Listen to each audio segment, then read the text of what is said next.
La participació ciutadana ha sigut una prioritat del govern i a més hem intentat que arribés a totes les àrees del districte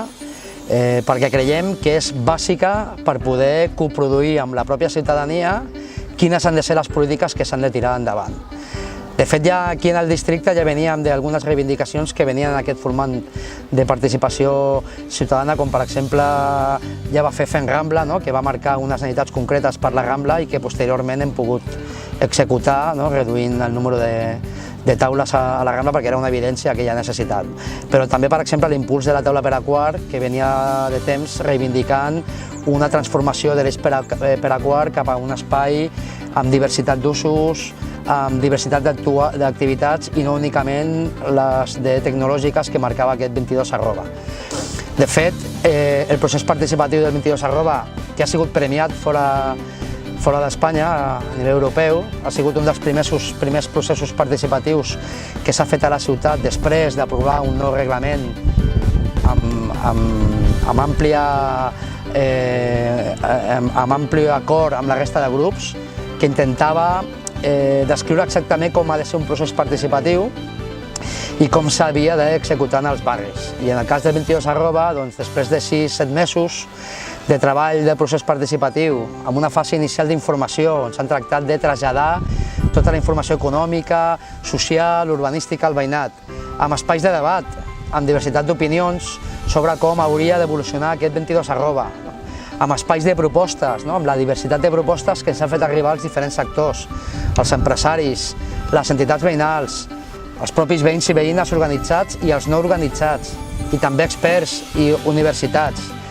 I ens han permès arribar a un pacte entre tots ells que marca un futur 22@ pugui encabir més habitatge. Sabem que només encabia un 10% a l'actual planejament i s'està mirant un objectiu de cap al 30%, on entri la diversitat d'activitats, no únicament les tecnològiques. També recuperar aquelles fabrils que encara es mantenen i que avui estan en precari i que es poden mantenir, fusteria, i altres tipus d'activitats fabrils, però també tota aquella de l'economia social, que és aquella que vetlla sobretot per resoldre les problemàtiques dels seus veïns i no pel benefici econòmic. I per tant aquelles que tenen un fort impacte en els barris, amb molt arrelament de les entitats i que tracten de, sobretot, trobar solucions a problemes concrets. Com per exemple activitats que teníem en aquest barri en creixement, com són els espais de coworking, en què la ciutadania pot utilitzar i compartir l'ús de màquines professionals per fusters, per treballar el ferro, i eren espais com per exemple TMDC, que és una iniciativa que va néixer al barri, que per l'especulació del propi 22@ van haver de marxar i que vam poder trobar unes altres naus on poder continuar la seva activitat i que a més amb iniciatives com la que es diu Impulsem el que fas, que són iniciatives de finançament a projectes d'economia social, que en aquest districte només en 2 anys hem pogut dotar de finançament fins a 1 milió d'euros a 34 iniciatives, una d'elles TMDC, que ha permès que aquesta activitat que havia nascut una mica en precari que pugui ser més estable i pugui tindre un futur per mantenir aquest tipus d'activitats que ens creiem que són necessàries pels nostres barris. Però a banda dels processos participatius, com deien el del 22@ o altres que s'han fet per definir actuacions urbanístiques com Sant Bernat Calbó, o com la plaça dels Porxos, la plaça de la Infància, Dolors Canals. Hi ha diversos processos participatius, també, per exemple, del futur Palo Alto, que és algo que haurem de pensar en el pròxim mandat, com omplir-lo de vida veïnal, amb l'art i la cultura, després de 20 anys haver estat cedit a empreses privades, un dels processos que sembla interessant per definir futurs usos, però també el que hem intentat és incrementar aquells espais d'incidència ciutadana com són els consells de barri, que fins ara es feien pocs i amb poca participació i debat veïnal, i aquí s'han incrementat en tots els barris aquests consells, amb renovació o increment de participació d'entitats en les comissions d'equipaments, que són les que preparen aquests consells de barri i que creiem que han iniciat una forma de treball conjunt important que hauria de mantenir-se en un pròxim mandat. Però també, sobretot, vull donar molta importància als consells sectorials, que realment eren espais on bàsicament hi havia informació, administració cap a les entitats veïnals i que nosaltres hem intentat que fossin espais de coproducció real on conjuntament les entitats, les empreses, els sindicats, per exemple, en el Consell d'Economia Social i Comerç, hem pogut definir conjuntament quines han de ser les actuacions de desenvolupament econòmic que necessitava aquest districte,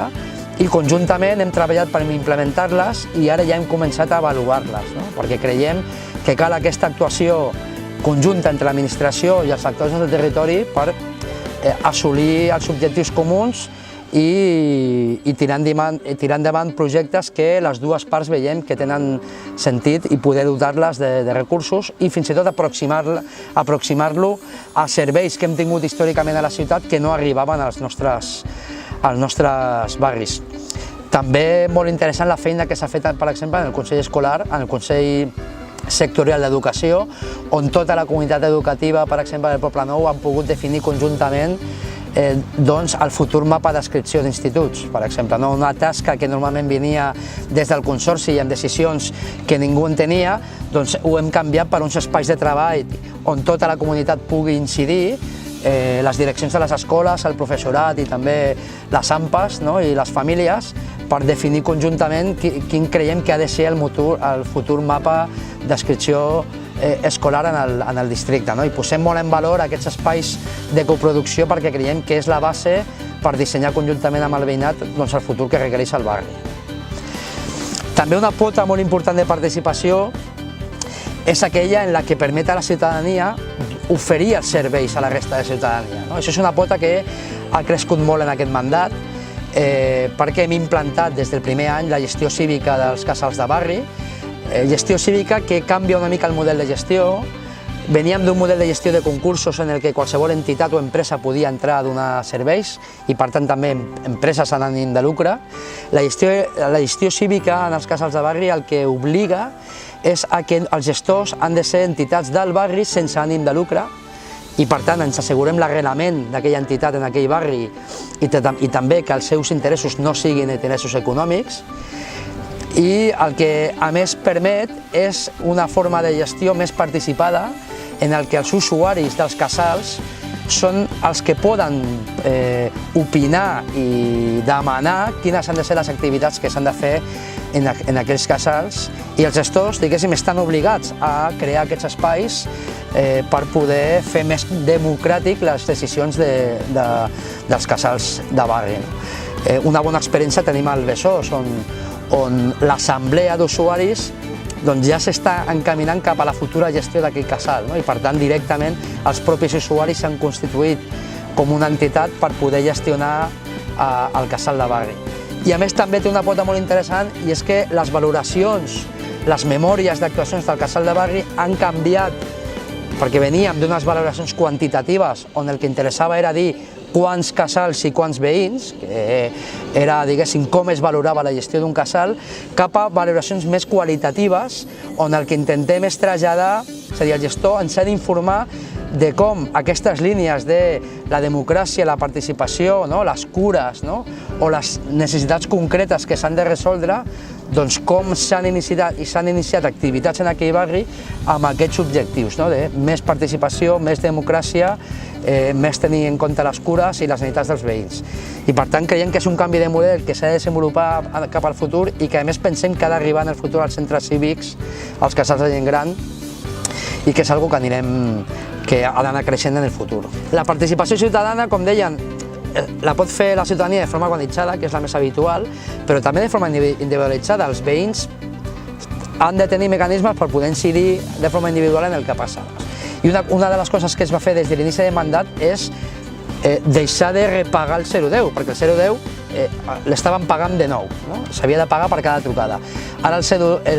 és gratuït, també s'ha promocionat molt la bústia ciutadana, l'APP, per poder traslladar a l'Ajuntament peticions, suggeriments o queixes i, per exemple, en aquest mandat s'han incrementat un 20% les aportacions dels veïns individuals en aportacions dirigides per millorar algun servei, per millorar l'urbanisme dels nostres barris o per traslladar queixes concretes de temes que hi ha als barris i que facilita l'equip tècnic trobar solucions. Evidentment, una altra pota molt important per facilitar la participació de la ciutadania és la transparència en la informació. I també en aquest mandat s'ha fet molt d'esforç en deixar per escrit tot allò que es fa des del govern per una banda, però també tota aquella informació que fins ara no coneixíem i que creiem que és important que conegui la ciutadania és quines subvencions s'han dotat, amb quins criteris, a qui se li han dotat la subvenció i per quins projectes, no? Perquè la ciutadania pugui conèixer on va directament aquell recolzament a les entitats que fa el barri. Però també, per exemple, quins locals té l'Ajuntament, a qui se l'han cedit aquests locals, quines dimensions tenen aquests locals, i més quan hem fet una feina molt important en què els locals que tenien entitats en precari, és a dir, entitats que tenien uns locals que no tenien cap mena de contracte perquè no se'ls havia renovat ni revisat, doncs hem tractat de que tothom tingui els contractes actualitzats pels pròxims 2 anys